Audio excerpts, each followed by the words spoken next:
Dobrý deň, moje meno je Vanessa Burianová, som študentkou 3. ročníka sociálnej a pracovnej psychológie a v tomto videu by som chcela priblížiť pár informácií o mojej odbornej stáži, ktorú som absolvovala v Inštitúte stresu, ktorý sa viac ako 8 rokov zaoberá o témy stresu, zvládania stresových situácií a o syndróme vyhorenia na Slovensku.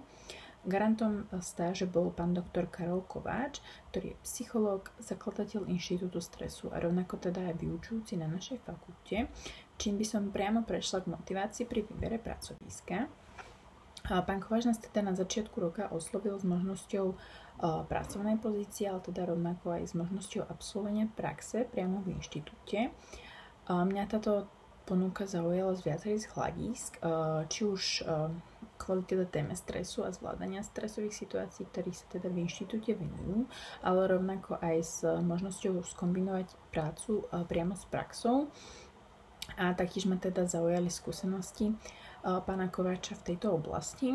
Takže vlastne po krátkych rozhovoroch, po úspešnom zaučení a absolvovaní tréningov sme nadobudli teda spoluprácu. Ak by som mala teda popísať ciele a úlohy stáže, cieľ by som popísala ako hlavne naberanie vedomosti a skúseností v oblasti stresu, zvládania stresových situácií a syndrómu vyhorenia.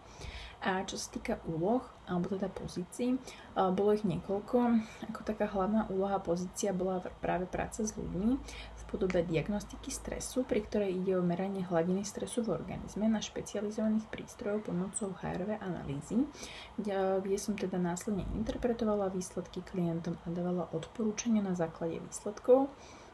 Ďalej to bol tiež nácvik dýchových cvičení, čo je jedna z metód pri uvoľňovaní sa pri stresových situáciách.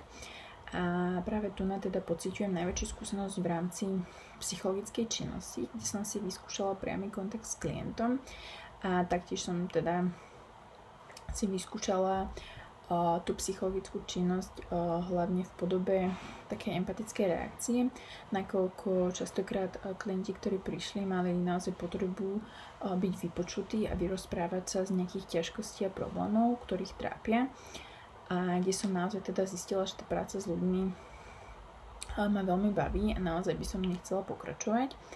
Ďalej však túto pozíciu doplňali aj administratívne práce a taktiež teda štúdium a príprava rôznych materiálov na prezentácie v oblasti stresu a syndrómu vyhorenia. A teda taktiež som sa pravidelne zúčastňovala firemných porád, kde sme preberali stratégie a ciele firmy a taktiež teda plánovanie a chod akcií. Čo sa týka využitých poznatkov a zručností zo školy, je ich niekoľko. Určite by som spomenula v rámci takej teoretickej roviny základy neurofyziológie, kde som si teda osvojila základy nervového systému, konkrétne teda autonómneho nervového systému, ktorý je teda spojený s reakciami tela na stres. Taktiež je to všeobecná psychológia alebo psychológia zdravia, kde som sa naučila základné vedomosti o strese a základných mechanizmoch stresu. Čo sa týka takej praktickej roviny, tam by som určite spomenula poradenskú psychológiu, ktorej náplňou bol tiež nácvik empatie a empatické reakcie pri kontakte s klientmi, ktorú som naozaj široko využívala práve pri diagnostike stresu, nakoľko niekedy klienti prišli s potrebou byť vypočutí, vyrozprávať sa s nejakými ťažkosťami a problémami, ktoré im práve tento stres spôsobujú. A tak okrajovo by som určite spomenula aj psychológiu marketingovej komunikácie, kde som tak vlastne v praxi zažila také tie teoretické znalosti, ktoré sme sa naučili, a to bolo spojené najmä s analýzou potrieb klienta, ktorú sme častokrát riešili na firemných poradách. Čo sa týka teda získaných poznatkov a zručností, celkovo by som to asi zhrnula tak, že to bola naozaj veľká možnosť implikovať všetky spomenuté teda teoretické poznatky do praxe, čo mi pomohlo si ich osvojiť. Čo sa týka vedomostných poznatkov, tam som teda získala širšie vedomosti o strese, vplyve stresu na organizmus či zdravie a taktiež o syndróme vyhorenia. Pri zručnostiach určite spomeniem komunikáciu s klientmi pri meraniach, ale teda aj v tíme. čo som teda považovala a teda stále považujem za takú svoju najslabšiu stránku.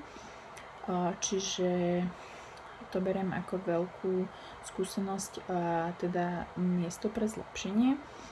A teda taktiež by som rada spomenula zlepšenie time managementu, nakoľko som častokrát mala ťažkosti s nejakou organizáciou úloh a naplánovaním si ich časovo. Práve počas stáže sme používali software na projektové riadenie a teda taktiež na rozloženie a zaradenie úloh, čo mi nejakým spôsobom pomohlo vlastne ten time management zlepšiť. Čo sa týka chýbajúcich poznatkov, tam by som určite spomenula najviac odbornosť a teda konkrétne odbornosť komunikácií, nakoľko som pri prvých kontaktoch s klientmi naozaj pociťovala nedostatok vlastne zručností v tejto téme a taktiež teda som pociťovala chýbajúce poznatky vlastne také rozsiahlejšie v oblasti stresu a mechanizmov stresu.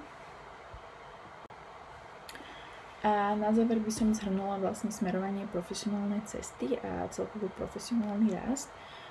Nakoľko teda v Inštitúte stresu pôsobím aj po odbornej praxi, myslím si, že táto stáž mi naozaj pomohla nejak sa nasmerovať v rámci mojej cesty psychologickej.